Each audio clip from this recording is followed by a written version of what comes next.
Buenos días, amigos y amigas de Diálogos en Libertad. Hoy vamos a tratar un programa importante porque nuestra España está a punto de cumplir 45 años de Constitución el próximo día 6 de diciembre. Como nos viene estas fiestas tan continuadas en esta semana del acueducto que se suele llamar en España, unida al hecho de que el día 4 de diciembre en Andalucía, nuestra tierra, desde donde estamos viviendo, vamos a tener fiesta, pues entonces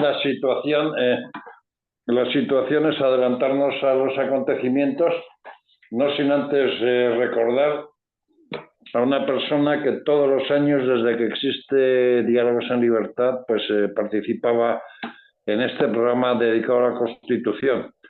Me estoy refiriendo al emérito vicepresidente del Tribunal Constitucional, Ramón Rodríguez Arribas, que era un habitual de nuestro programa, especialmente en ocasiones importantes como la de hoy, pero que lamentablemente pues nos ha dejado hace muy poquito, con lo cual no podemos contar con él, pero le hacemos un recuerdo. Hoy hablaremos con Joaquín Luis Ramírez, que fue presidente de la Comisión Constitucional del Senado, y también con Carlos Lacaci, que es, vamos a decir, nuestro abogado de cabecera en Diálogos en Libertad. Esperamos, está a punto de llegar a su domicilio desde Madrid, a Luis Rogelio Rodríguez Comendador, que es senador por la provincia de Almería y portavoz de defensa. Intentaremos que durante el programa se incorpore para poder hablar de un acontecimiento tan importante. Buenos días, Luis y Joaquín. Perdón, Carlos y Joaquín, buenos días. Muy buenos Buenos días. días. Vamos a ver, cumplimos 45 años de Constitución el próximo 6 de diciembre. Una Constitución que se inició después de 40 años de, vamos a decir, un régimen autoritario, de una dictadura, y que dio alas a una nación que se despertó de pronto y a través del consenso, a través del acuerdo, del diálogo entre partidos políticos y entre ciudadanos, se quiso pasar página de una etapa y se buscaron tres cosas. Primero, libertad, luego progreso desde el punto de vista económico y como sociedad, y luego, por otra parte, se buscó pues una concordia de convivencia y una concordia en cuanto a buenas relaciones entre distintas personas de distintas ideologías. Han pasado 45 años. ¿Qué resumen se puede hacer de esta etapa? Que empiece el que quiera. Bueno, pues si Joaquín. empiezo yo, el resumen es difícil de hacerlo porque no quedaría como un resumen, sino que sería muy prolijo. Vaya por delante que echamos de menos a don Ramón Rodríguez Arribas, especialmente hoy, porque este programa lo hicimos el año pasado, lo hicimos el anterior y siempre estaba con nosotros, y la verdad que siempre sorprendía pues por su brillantez, por su sencillez a pesar de su grandeza. Bien, la Constitución española es la historia de una reconciliación o del final de una reconciliación. La guerra civil ahora se está reescribiendo la transición, se está reescribiendo todo, pero si nos situamos donde tenemos que estar, hemos de pensar que media España contra la otra media se fue a una guerra civil y la huella de aquel dolor duró pues los 40 años de régimen autoritario, como tú le has llamado, Eugenio, o de dictadura. Así que cuando llegamos a ese momento del año 75, en el que Franco muere, en noviembre del 75, en España está sembrado ese espíritu de la democracia, ese deseo generalizado de la democracia. Y España da, y me refiero a hablar de España, pues a los ciudadanos españoles, por supuesto, no a sus líderes o a sus políticos representantes, pues da una lección al mundo, pues por estar a la altura del enclave geográfico donde se encuentra, de Europa, de las instituciones europeas y de deseos de esa democracia. Y hacemos el gran pacto, que es un pacto completo y que sobre todo busca eso, democracia, libertad, libertad de expresión, seguridad jurídica, que de alguna manera sí la teníamos, pero mucha mayor seguridad jurídica, y afrontar el futuro pues en igualdad con el resto de los países más desarrollados del mundo. Carlos, tú eres más joven que Joaquín y yo, con lo cual viviste la Constitución y todo aquel inicio de la democracia de una forma distinta por cuestión de edad, ¿no?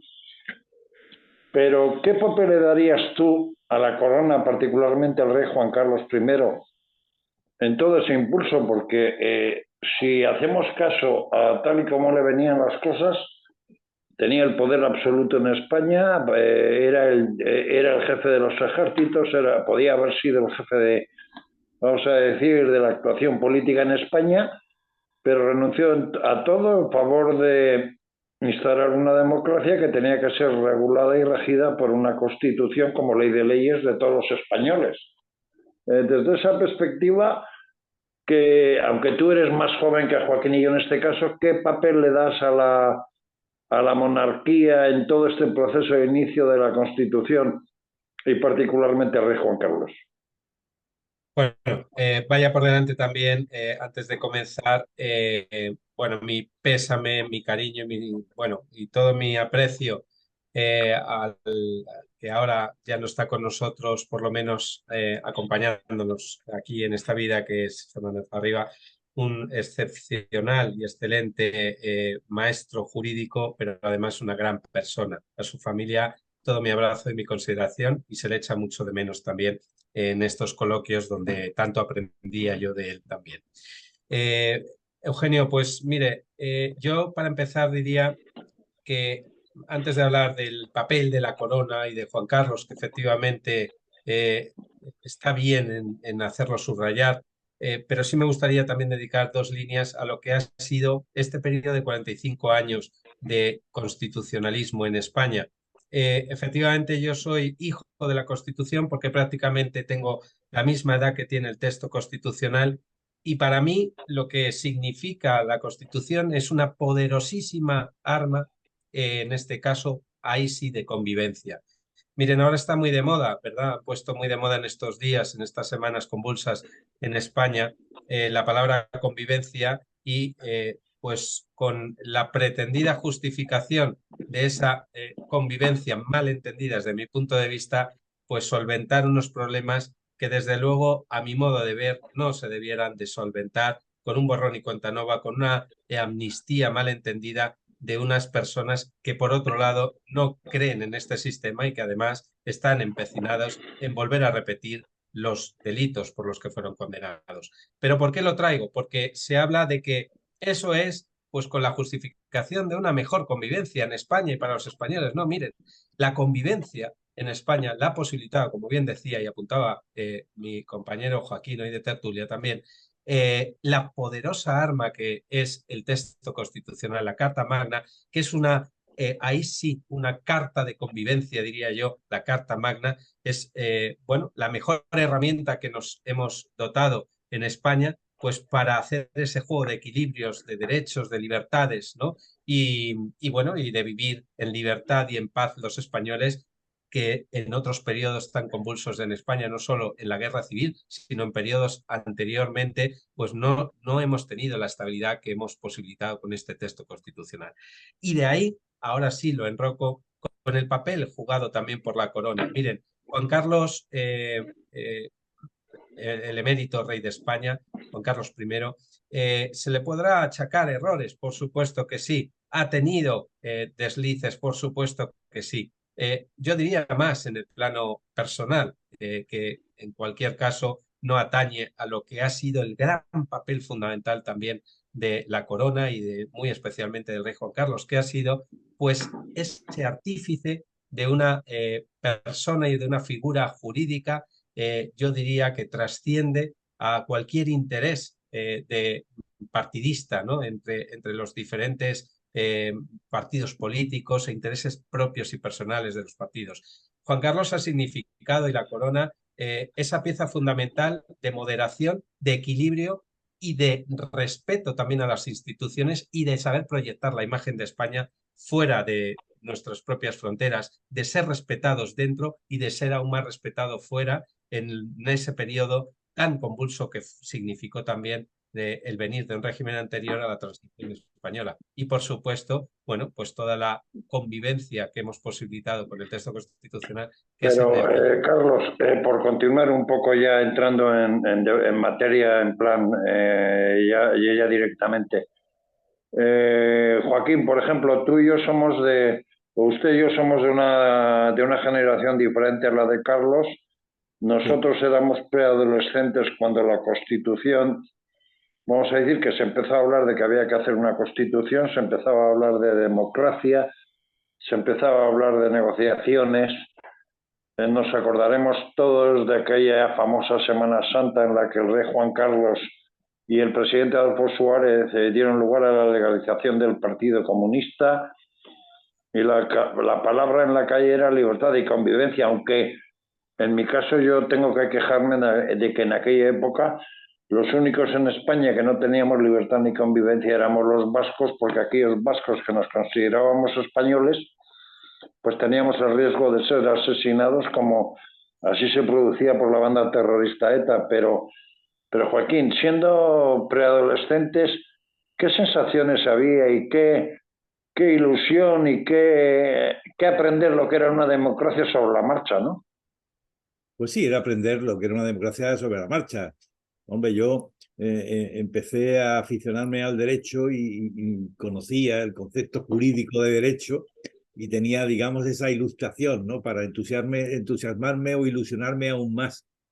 Pero yo, sobre todo, y parafraseando a lo que ha dicho mi amigo Carlos Lacaci, el rey fue el artífice, como ha dicho Carlos, el ideólogo, el piloto, junto con Adolfo Suárez, de la Constitución, de la transición, que la transición no fue más que el paso hacia la Constitución. Y hay que recordar que el rey, que tenía poderes absolutos heredados de Franco como jefe de Estado, poderes ejecutivos absolutos, él es el que trae el modelo de monarquía parlamentaria a España, donde sí que era un concepto absolutamente desconocido. No llegábamos a esas sutilezas, ¿no?, de que era una monarquía parlamentaria. Luego nos dijeron aquella frase del rey reina, pero no gobierna, y acabamos entendiéndolo muy bien. Hay que Hoy día todavía hay muy que claro, recordarla, dado los acontecimientos que en España estamos viviendo, porque claro, el rey efectivamente. si hubiera tenido capacidad de, por ejemplo, porque Pedro Sánchez hubiera pactado con los independentistas catalanes, de fulminarlo con un decreto. Pero es que hoy día no se puede. No se puede. Lo que pudo hacer el rey en el año 81, el rey Juan Carlos I, fue ordenar a las tropas que se retiraran de las calles el día 23 de febrero de ese intento de golpe de Estado, de Tejero, de Armada y compañía. Y aunque no está claro que ni siquiera siendo el capitán general y mando supremo de las Fuerzas Armadas tenga el poder ejecutivo para mandar en ellas, me parece que sí lo tiene. Lo tiene, lo hizo, lo llevó a cabo y lo cumplieron. Siempre estuvo como rey a la altura de las circunstancias y le debemos muchísimo, como ha dicho Carlos también. Carlos, de alguna forma, en estos 45 años, primero el rey nos dio la democracia, hizo que los partidos políticos fueran legales, nos dio lugar a una constitución en la que él no intervino y que incluso la votó y la juró, pero posteriormente en España se produjeron novedades importantes en cuanto a la convivencia en aquel momento, desde el punto de vista de que se generaron las comunidades autónomas, basándonos también en 3 territorios o 4 territorios históricos, y luego se dio el café para todos, que se suele llamar en término político, y era distribuir el poder de la nación también en términos autonómicos, pero por otro lado también había otra cuestión, y es que vino también posteriormente luego la incorporación a Europa, y vino aquel famoso referéndum de la OTAN, hasta vino el hecho de la incorporación al euro, el Tratado de Maastricht, y sobre todo esa ilusión que tenía España de libertad y de autodemostrarse que era una democracia capaz y que era una sociedad capaz de ser tan fuerte, democrática y potente, no solo como nación, sino dentro de Europa. ¿Qué se puede decir ahora en estos 45 años, Carlos? Bueno, pues echando la vista atrás, hay que hacer un balance, como ha dicho Joaquín, que es un balance que además está en una larga proyección y de los que creemos que la Constitución sigue siendo una herramienta vital, de eficacia para los intereses de todos los españoles. Le deseamos larga vida, pero echando la vista atrás, no hay que olvidar que España, que estaba inmersa en, bueno, lógicamente en un régimen muy cerrado, muy autocrático, de un dictador y que realmente bueno, pues no había prosperado económicamente y se había lastrado en muchas cuestiones sociales, económicas, políticas, pues lo que trajo la Constitución con esta norma, que además, más que una norma positiva, que no lo es un conjunto de principios y valores que hace un juego de equilibrios perfecto para que todos puedan desenvolverse, para que todos podamos desenvolverse con libertad y garantía democrática en una sociedad. Y esto ha posibilitado, echando la vista atrás, todos los acontecimientos que usted ha indicado y muchos más también, por los cuales aquel territorio que ha querido proyectar su diversidad lo ha podido hacer en democracia. Aquella persona que ha querido prosperar por méritos, por trabajo, por esfuerzo, lo ha podido hacer. Se han generado un montón de empresas tecnológicas que en otro tiempo parecería imposible. Hemos prosperado económicamente muchísimo. Lo que también es verdad es que hay una minoría, por desgracia, de españoles que dentro de las libertades que ofrece la Carta Magna también han malentendido lo que es una libertad de expresión o de manifestar sus diferencias intentando imponerlas por la fuerza.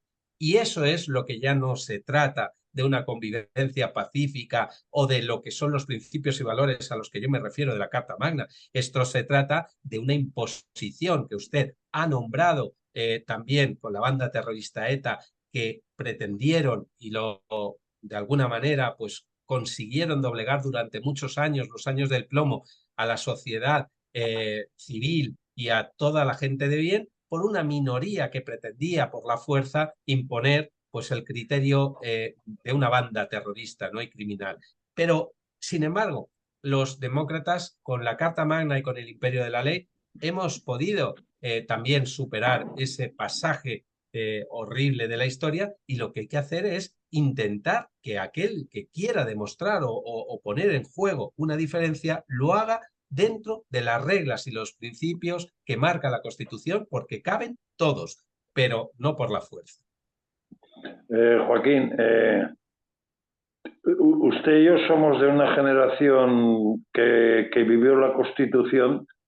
Prácticamente todos los días había noticias sobre ella hasta que se votó un referéndum y luego se han producido todos esos acontecimientos que he relatado anteriormente.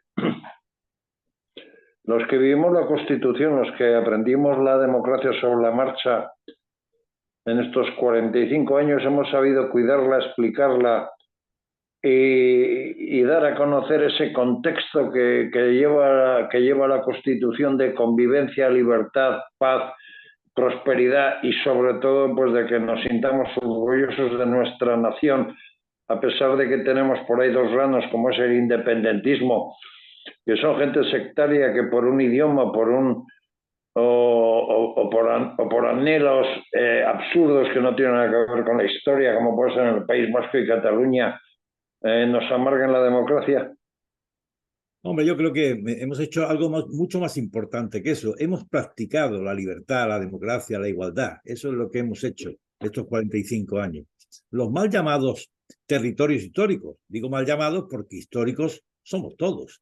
O sea, y aquí, cuando resulta que Aragón no es histórico o Castilla no es histórica, pues que venga Dios y lo vea, ¿no? O los mismos valencianos cuando dicen, pero bueno, ¿cómo que Valencia, con la tradición que tiene, la historia tan grande que tiene? Pero en fin, de alguna forma estamos iguales que siempre, estamos igual que siempre, porque cuando nosotros nos encontramos con que el punto de partida de la Constitución, pues había la exigencia de Cataluña, de Galicia y del País Vasco, de tener algún tipo de especificación particularista de qué significaban y qué eran, ¿no? Y entonces acuñamos aquel término discutidísimo de nacionalidades de o regiones, ¿no? nacionalidades y regiones, ¿no? Bueno, pues cuando todos hemos alcanzado la mayor prosperidad de nuestra historia, porque hay que pensar que Cataluña nunca ha sido más próspera que en esta época, en esta fase de estos 45 años, o el País Vasco, o Galicia, o Andalucía, o todos, o Madrid. Fíjate en Madrid lo que significa hoy día, que es la gran potencia de la nación española, Madrid.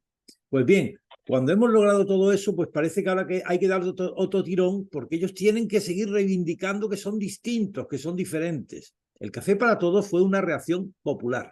Significaba que nos sentíamos iguales y queríamos ser iguales. Y es lo mismo que pasa ahora. Somos iguales, nos sentimos iguales y no vamos a permitir dejar de serlo, porque no tiene sentido. No tiene ningún sentido. Y aquellas cosas que se han oído de un posible nuevo estatuto vasco que habla de dar dos Ciudadano tipos de de primera y ciudadano de segunda, nacionalizaciones, según ¿no? se sienta vasco, se sienta español. Sí, pero no Que solamente eso eso, se que planteará dentro de muy poco en campaña electoral. quieren crear como dos categorías administrativas, el vasco, de que tiene nación vasca, y el que reside en el País Vasco. Una aberración como una casa, por supuesto. Carlos, desde el punto de vista de la evolución que ha tenido, vamos a decir, la cultura democrática y la cultura constitucional en España, ¿en qué se ha fallado para llegar a momentos como el de ahora, en el que la política, por un lado, y demás, empieza a no respetar aquello que se ha acordado por todos y quiere actuar de manera unilateral?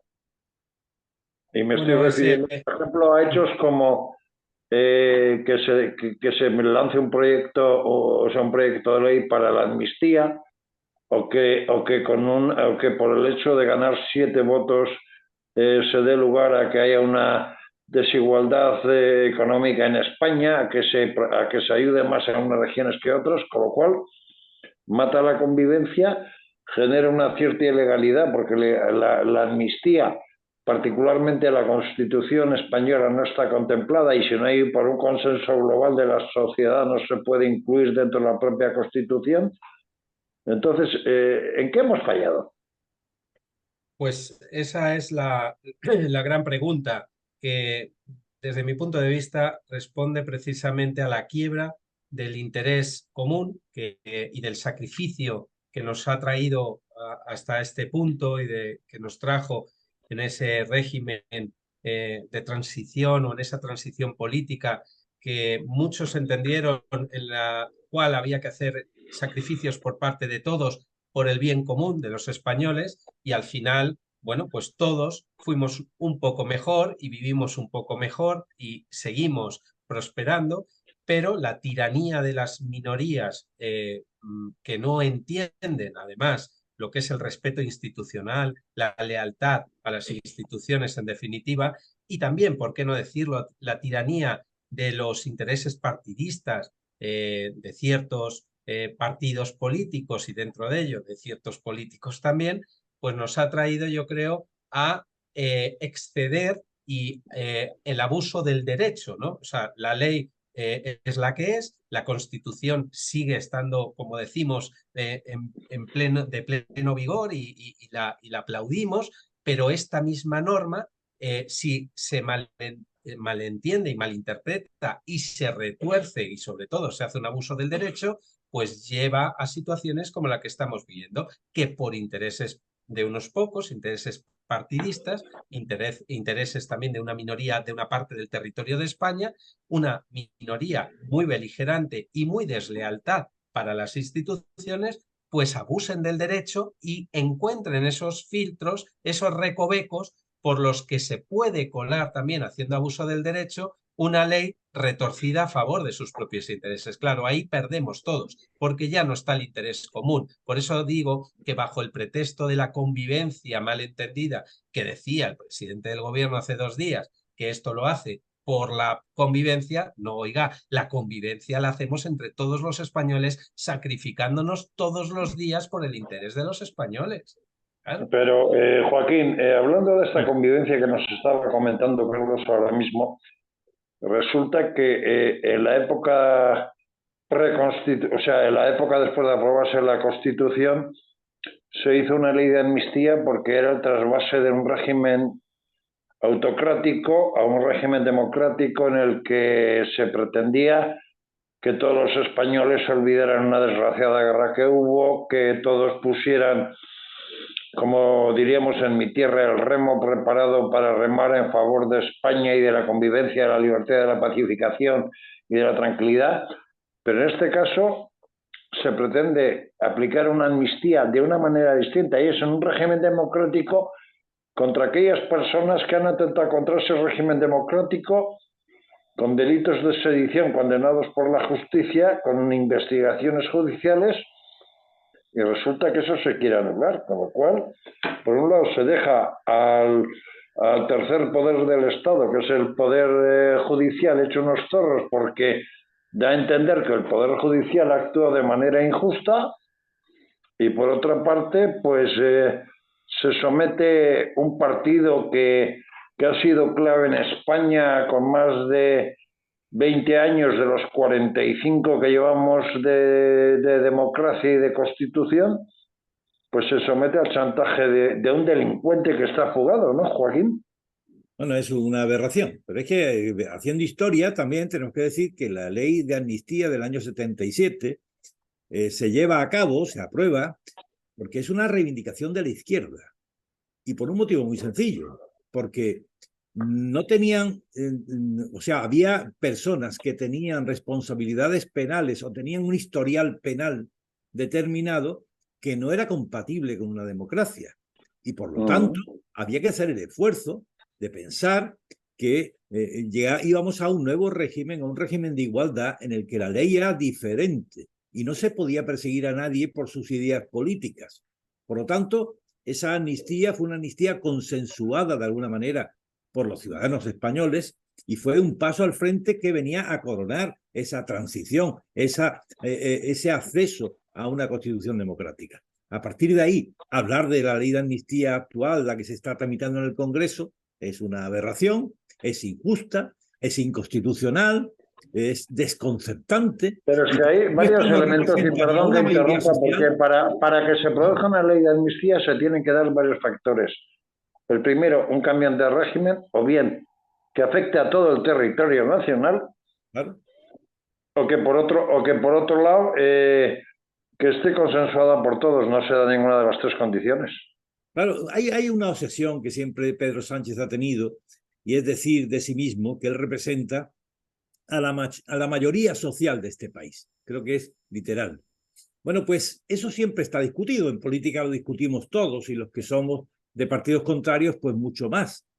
Pero respetando que él pueda opinar eso en un momento determinado, si hay un momento en que no representa a la mayoría social, es este. Si hay una iniciativa que no representa a la mayoría social, es la ley de amnistía. Por eso algo se ha roto esta vez. Cuando vemos que Jueces para la Democracia o que la Asociación Progresista de Fiscales o casi la general mayoría de los jueces decanos de este país se hayan posicionado en contra de todo lo que Sánchez está significando ahora mismo con su pacto con Junts, me parece que tenemos claro que ahora sí que no representa a la mayoría de la sociedad de este país. Bien, Carlos, tú eres un hombre que está, yo diría que prácticamente a diario, no, o sea, al día 3 o 4 juicios o 2 juicios o actuaciones en el mundo de la justicia tienes. Pero en base a todo esto que puede ocurrir con la tramitación de la ley de amnistía, si se aprueba, ¿qué consecuencias puede tener para la judicatura desde el punto de vista no ya de credibilidad, sino de impartir justicia? Porque claro, o sea, una actuación llevada a cabo por la justicia, por el Tribunal Supremo, por una sala, se anula desde el punto de vista de investigaciones, condenas, tal. La justicia en España entonces no existe, ¿no, Carlos? Ese es el gran, yo creo, daño que hace. Hay muchos daños colaterales que va a hacer y que ya ha hecho, ¿no? Esta ley de amnistía que se aprobará en los próximos meses. Pero si tenemos que quedar con un daño, el más importante desde mi punto de vista, que hace a España, es precisamente la división de poderes. Usted lo dice bien. el Estado de Derecho se asienta en un pilar básico y fundamental como es la división de poderes, el poder judicial por un lado, el legislativo y el ejecutivo. Ninguno de estos poderes puede entrometerse, ni mucho menos dirigir al poder del otro lado, ¿no? Porque si lo hace, además de que le está restando ese poder que no es conferido por uno mismo, sino está conferido por la propia Carta Magna, y en este caso el Poder Judicial, está además haciendo un roto precisamente a la libertad de hacer de juzgar y hacer ejecutar lo juzgado y de la independencia judicial. Y por tanto, el principio también de la igualdad ante la ley también quiebra. Porque claro, usted lo dice bien, nosotros como abogados estamos pues con los justiciables, un día sí, otro también. ¿Qué se cree? ¿Que esto no ha llegado a ellos? Pues por supuesto que sí, incluso a los que ya están condenados. Tenemos nosotros mismos clientes en nuestro despacho que nos dicen, mire, abogado, yo lo que no entiendo es porque si yo cometí este delito, da igual de qué delito estemos hablando, yo me tengo que comer estos años de prisión y esta gente que está condenada en firme a muchos más años de prisión que yo, por un tema político les vayan a sacar. Pues yo también quiero la amnistía para mí. Anteriormente ya nos lo decían con los indultos, pero todavía con más razón con la amnistía. No se entiende y hace un daño terrible a la independencia, en este caso judicial, y a la separación de poderes. Y esto, al final, bueno, pues la consecuencia que puede tener es que piensen dentro y fuera de España que en España realmente el pilar del Estado de Derecho, fundamentado en esa separación de poderes, ha quebrado y es muy peligroso, porque mañana entonces puede otro territorio levantarse en armas, ¿por qué no? Y decir que, bueno, pues que eso no está penado, o si lo está, ya se les indultará. El mensaje que da es muy peligroso, muy peligroso. Joaquín, teniendo en cuenta esta situación, yo plantearía dos cuestiones. La primera, ¿la Constitución da algún tipo de mecanismo de defensa ante estas situaciones? Es decir, ¿el Poder Judicial puede plantear algún conflicto de competencias o institucional con el Poder Ejecutivo y con el Poder Legislativo vamos a decir, por intromisión? Y luego, por otro lado, ¿por qué de alguna manera el gobierno, vamos a decir, dentro de sus ministrables, tiene alguien que ocupa los tres poderes del Estado dentro de su cartera, que es el Ejecutivo, Legislativo y Judicial, en el caso de Félix Bolaños, Joaquín? Bueno, eso es casi una broma, porque realmente porque un ministro se llame de lo que se llame, no quiere decir que mande en el Poder Judicial y en el Poder Legislativo, ¿no? Está claro que es ministro de la Presidencia de Relaciones con las Cortes y de Justicia. Pero bueno, él no manda en la Justicia de momento, y no manda en las Cortes tampoco de momento. Lo que sí es alguien muy cercano al presidente y es el gran ejecutor de las políticas del presidente Sánchez.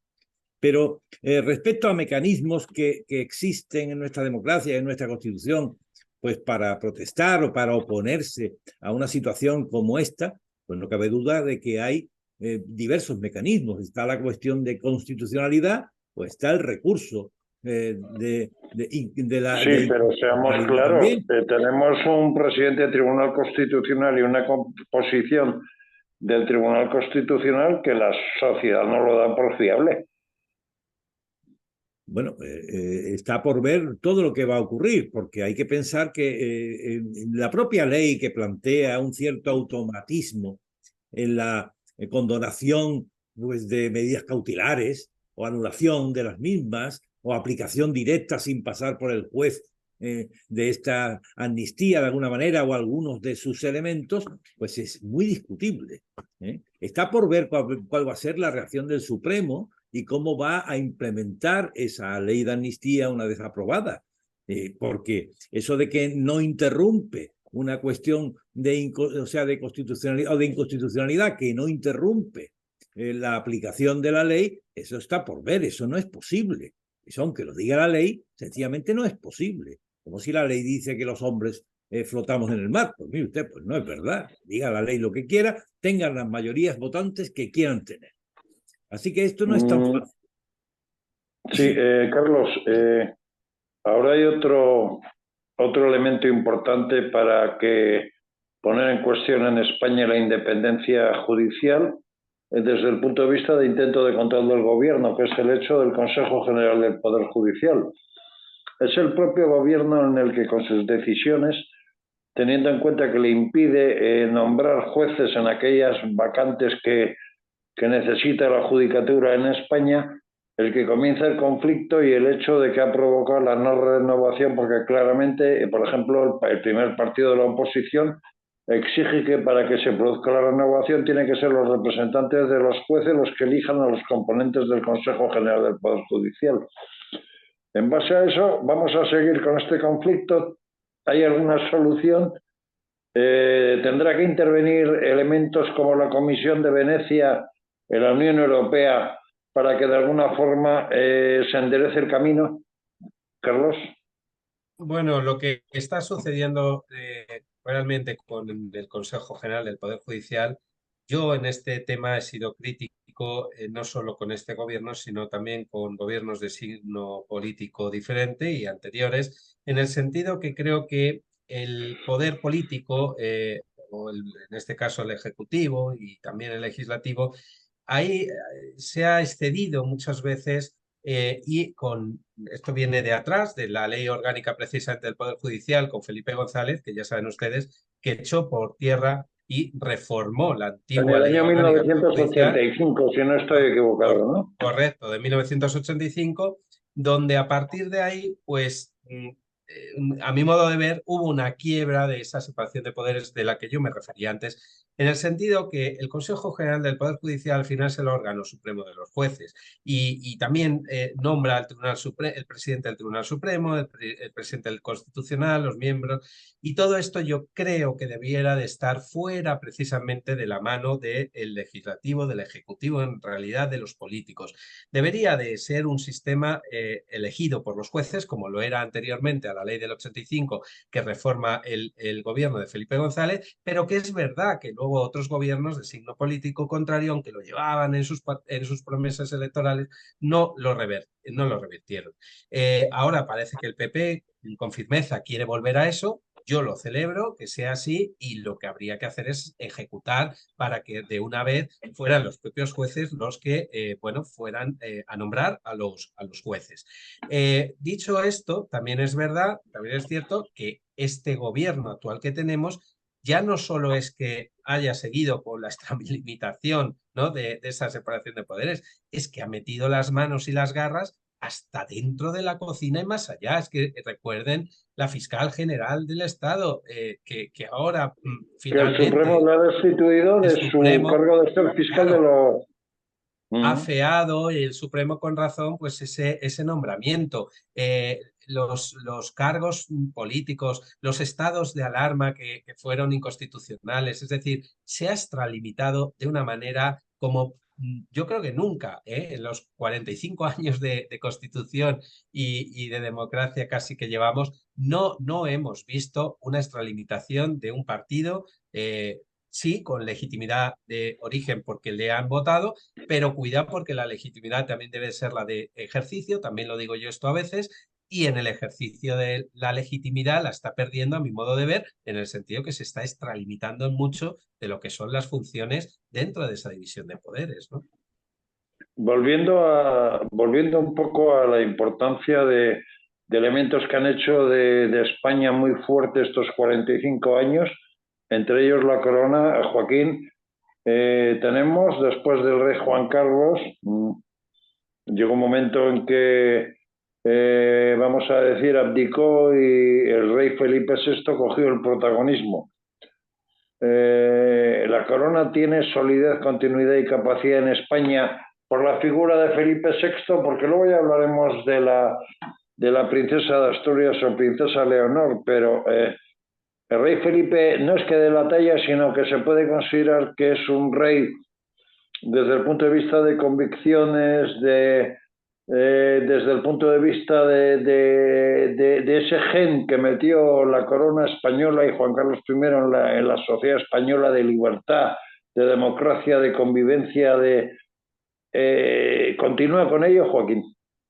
Yo creo que el rey actual, el rey Felipe VI, es un gran rey, es un hombre que cree en nuestra Constitución, que cree en España, que lo ha demostrado, que está dando la talla como nadie y que además la da, pues cuando unos y otros quieren tirar de él, tanto unos como otros se encuentran que no, que él está donde tiene que estar. Por eso ese discurso del 3 de octubre del 17, o por eso también con otras voces que se alzaban poco más o menos, que él iba a salir ahora a poner un pie en pared contra toda la situación, que no puede, que no le corresponde y que no debe, y efectivamente no lo ha hecho.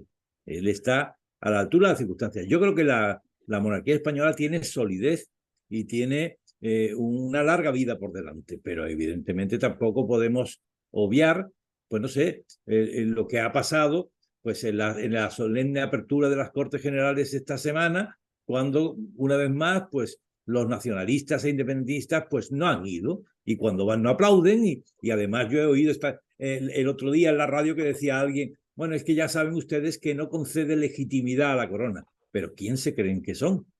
¿Cómo que no Está tiene claro. legitimidad la corona? Está en la ley, en la Constitución y está en las urnas. O sea que yo creo que Es merece la pena evidente. que demos respaldo a nuestra Constitución, a nuestra corona, al rey Felipe VI, porque en ello nos va pues nuestra vida, como decía Carlos, nuestra convivencia, la convivencia importante, no la de Sánchez con 4 independentistas, que además perdieron las elecciones. ¿Qué convivencia es esa? Una muy menor, muy chiquitita, de una habitación. Nosotros queremos la convivencia de los españoles. Pero Carlos, el rey Felipe VI, aparte de representar vamos a decir, prácticamente a la generación que nació casi que nació en democracia desde el punto de vista ya de uso de razón, etcétera, etcétera, el rey Felipe VI se puede decir que, además de su discurso del 3 de octubre del 17, ha consolidado la corona como un elemento imprescindible de democracia, libertad, como esa figura que de alguna manera, vamos a decir, que guarda España para cuidarla. Yo creo que efectivamente no se entendería, lo citó usted, Eugenio, al inicio, lo que es todos estos 45 años que hemos bueno, convivido todos en paz, en libertad, como estamos ahora comentando, y con una constitución que vino del fruto de sacrificio de las generaciones que venían de la transición, de todos aquellos hombres y mujeres que así lo pactaron, pero que no se entendería, digo, sin la figura de Juan Carlos I en aquellos tiempos. Y hoy, y cuando digo hoy, no es ya lo que lleva de reinado Felipe VI, sino me atrevería a decir que los tiempos convulsos que ya estamos viviendo a nivel político en España y los tiempos más convulsos que auguro que llegarán a nivel político, porque evidentemente tenemos una escenografía de las Cortes donde hay los grupos minoritarios que están sometiendo a una presión, a un chantaje al presidente del gobierno y por tanto al interés general de España, que no es de recibo y que eso, desde mi punto de vista, no sé si durará más, durará menos, pero que saltará por donde menos convenientemente es para los españoles. Y ahí la figura del rey Felipe VI, ojalá no tengamos que vivir una fotografía como la que ustedes han hecho alusión, obviamente, de aquel 23F, en el cual, por cierto, y quiero recordar la figura, perdónenme, de mi tío abuelo Guillermo Quintana Lacazzi, que también fue vital en aquellos tiempos para precisamente ponerse a las órdenes del capitán general. Él era teniente general, pero el capitán general, que era el rey de Era España, Su Majestad el Rey Juan Carlos. mandó efectivamente la orden de bueno, estar con la Constitución y la democracia, y entre otros el capitán, en este caso teniente general Guillermo Quintana Lacazzi, acató no solo la orden, sino que hizo que acataran las órdenes, sacando, en este caso, o metiendo, mejor dicho, la corazada Brunete en Madrid, que podría haber sido muy, muy delicado si hubiera salido y se hubiera juntado con los tanques que ya salían de Valencia. Por tanto, la figura del rey y de otros hombres, en este caso también, que hicieron por continuar con esta democracia, va a ser vital también, y lo es en la figura de Felipe VI. Ojalá Felipe VI no tenga que vivir un episodio como aquellos, pero me temo muy mucho que va a tener que vivir chantajes donde él va a ser una figura clave también de posicionarse por lo que es la democracia y el Estado de Derecho. Y ahí, junto a él, desde luego nos encontrarán a todos los que entonces también encontraron a Juan Carlos I y, entre otros, a Guillermo Quintana Lagarde. Joaquín, en esta situación, lógicamente, una constitución que tiene 45 años necesita retoques, necesita que los actores políticos de la nación vuelvan a hablar, que vean cuáles son las adecuaciones que necesita, por un lado, por nuestra pertenencia a la Unión Europea y por otro lado, pues porque la sociedad española ha avanzado y hay que modificar quizás la ley electoral, hay que modificar igual el aspecto de representación de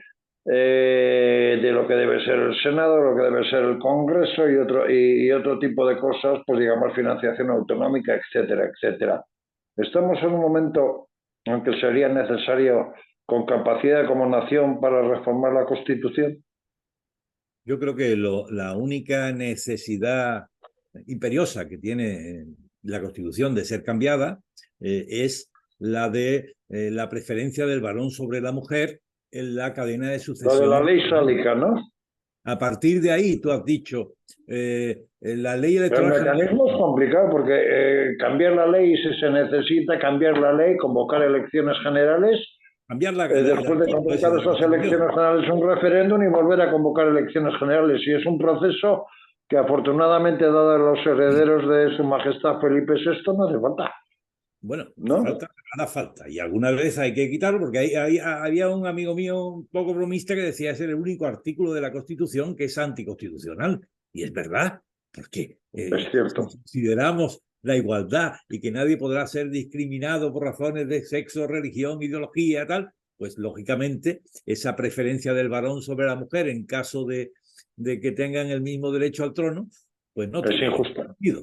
Pero el resto de los asuntos, pues yo creo que el sistema electoral es la ley electoral general. Y pero tenemos casos como, por ejemplo, el tema del Consejo General del Poder Judicial, que el mecanismo de reforma establece claramente cómo se tiene que reformar el Consejo con las mayorías cualificadas, etcétera, etcétera. Ese tipo de aspectos podría ser necesario un acuerdo entre fuerzas políticas.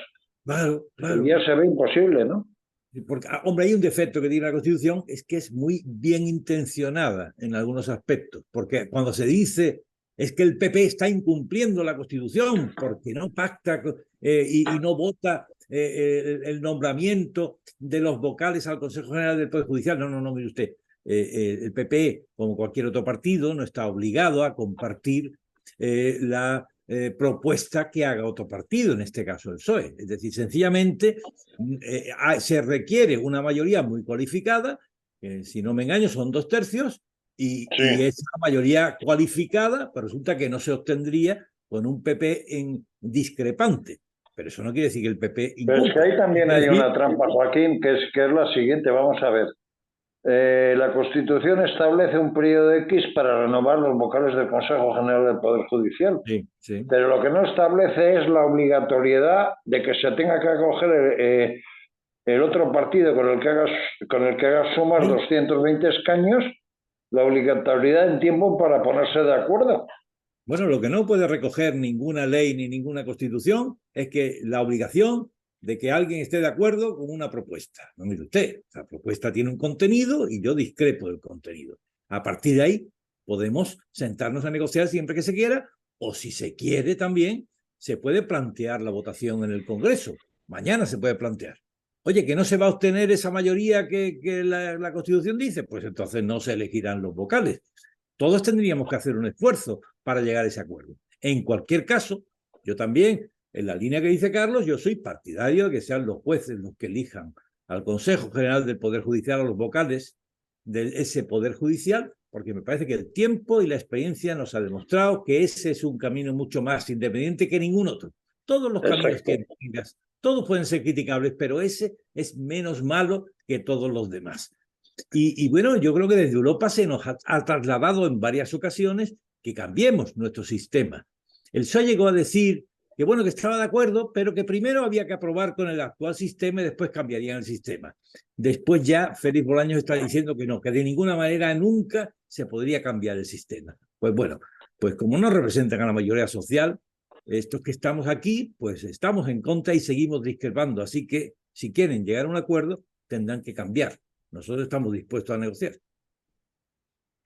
Carlos, ¿se puede decir que España está empezando a tener tics de autocracia o en sí mismo no estamos sabiendo la sociedad española defender la Constitución, los valores y la democracia, a pesar de esas manifestaciones que se están viendo, pero desde el punto de vista de demostrar que no se permiten tonterías en España por intereses de partido?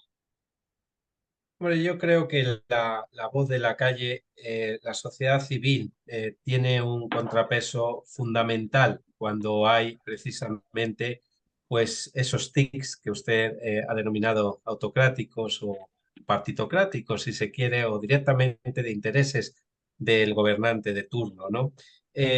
Lo que ocurre es que la sociedad española a veces le cuesta, bueno, echarse a la calle o a veces le cuesta reivindicar un malestar que ve todavía muy lejano que pueda cambiar por alzar la voz, ¿no? Pero miren, si se fijan, la sociedad española ha estado siempre a la altura cuando ha venido un acontecimiento que requería de que alzara realmente la voz. Recuerden las manifestaciones de Miguel Ángel Blanco, que seguramente fue el detonante que cambiara y doblegara de una vez por toda a la banda criminal ETA. Recuerden el mismo 23F, donde, bueno, pues todo el mundo, ya lo hemos dicho antes, pues se puso a favor de la democracia y de los que estaban a favor de continuar con el régimen democrático en España, en su gran mayoría. Y bueno, pues yo creo que ahora estamos viendo tiempos convulsos donde la sociedad está viendo con temor bueno, con expectación cuestiones que pueden llegar, pero que todavía no ha visto ese clic para realmente salir todos a una, aunque ya hay voces, lógicamente, y manifestaciones que hemos visto muy, muy numerosas, ¿no? Pero creo que la sociedad española, aunque parezca letargada, en cuestiones de convivencia, de paz y de no volver, como decía Joaquín al inicio de su intervención, a lo que fue las dos Españas, yo estoy seguro que en definitiva saldremos cuando veamos peligrar que podamos volver a las dos Españas. Algunos ya hemos salido antes, pero quiero decir que la sociedad en su conjunto saldrá y confío que la sociedad civil pues equilibre estos tics autocráticos que usted comentaba. Joaquín, usted y yo somos de una generación que aprendió a construir la democracia, aprendió a que la democracia se desarrollara, y han pasado 45 años, toda una vida. Desde ese punto de vista, ¿podemos estar satisfechos del trabajo realizado y qué perspectivas de futuro vemos desde España, libertad, constitución y democracia? Yo creo que somos una democracia estabilizada, somos libres, tenemos en nuestra cabeza lo que es la libertad y la democracia, no vamos a renunciar a ella, lo tenemos tatuado en nuestra vida, en nuestro cerebro, en nuestra mente. Creo que la anécdota de un presidente que se sale un poquito del tiesto, porque antes cuando preguntabas sobre si se ven algunos síntomas de autarquía, se ven sobre todo en el presidente, algunos de sus tics, pero la sociedad española no se ven. Y la sociedad española está dispuesta, como ha dicho Carlos muy bien, a luchar por lo que tiene, por lo que ha adquirido y por lo que ya forma parte de su esencia. Así que, no sé, hace unos días Puigdemont decía que cuidadito, que si pasa no sé qué, que él pues apoyará al PP una moción de censura. Bueno, Sí, que planteó una moción de censura y le dio el voto a Feijóo y Feijóo lo ha rechazado le ha radicalmente. dicho que, en fin, que tenemos muy claro con quién no queremos ir a ninguna parte, ¿no? Pues bueno, yo creo que eso es un toque para que Pedro Sánchez se vaya dando cuenta que esto que ha emprendido es muy difícil, que no ha hecho un pacto de legislatura, como él ha querido decirnos a todos, sino un pacto de investidura. Luego, cada minuto siguiente a esa investidura tendrá que ser negociado y chantajeado, si se me permite. Y no digamos, en fin, sí, pero chantajeado perjudicando a España, porque España no es Pedro Sánchez. Evidentemente. Por eso Pedro Sánchez, que es el que lleva la manija y quiere llevarla y tiene una vocación de ser presidente, tendrá que darse cuenta que tiene que de alguna manera someterse de nuevo a la voluntad de los españoles y que coger el rábano por las hojas y decir que hay una mayoría progresista no es verdad, y que su gobierno tiene y va a tener muy poca estabilidad. Bien, como última pregunta ya de este programa Homenaje a la Constitución, Carlos, de esa generación que nació en democracia, o sea que vamos a decir no que le ha venido todo dado, pero que sí ha recogido valores, ha recogido educación política, educación constitucional, educación democrática. ¿Qué se le puede decir a esa generación que nació en democracia para que a la siguiente generación que viene, particularmente de la generación que puede ser compatible con la princesa de Asturias, ¿cómo les podemos enseñar la importancia de la Constitución, de la democracia y de la libertad? Pues yo creo que siempre el tema dogmático o de enseñanza y de educación es fundamental y educar es precisamente la mejor prevención que podamos tener para evitar bueno, repetir los errores de la historia, sean de la historia anterior a la Constitución o incluso sea dentro de este periodo que estamos diciendo que es muy positivo, pero que también hemos cometido, como no, errores. Por tanto, yo pues enseñándole dos fotos muy claras de la historia reciente en España, enseñándole una foto en gris donde hombres y mujeres se peleaban y pegaban por tierras o por banderas, y enseñándole una foto en color donde hombres y mujeres se abrazaban con unas lenguas diferentes, con unas regiones diferentes, con una cultura diferente en cuanto a las regiones, pero una cultura común que aglutina y mejora y nos hace mejores a todos los ciudadanos dentro de este magnífico país que es España.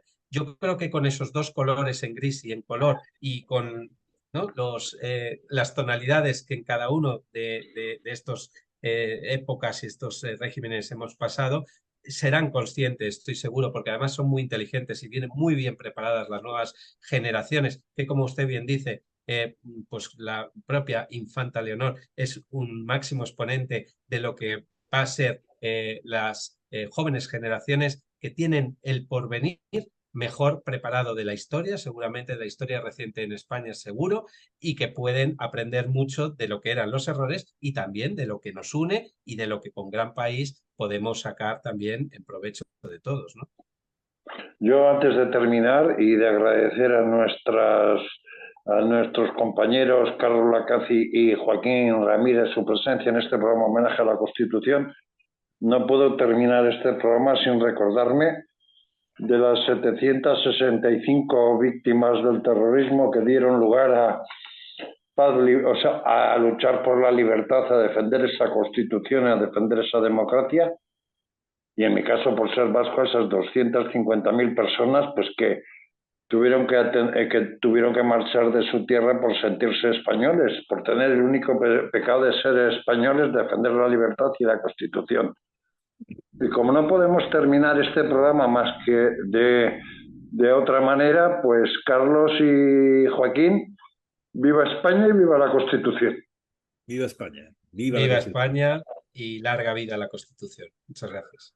Amigos y amigas de Diálogos en Libertad, esto ha sido nuestro homenaje a la Constitución española en su 45 aniversario. Gracias por todo y hasta esta semana que viene, no que tomaremos un descanso, sino a la siguiente. Gracias y nos vemos.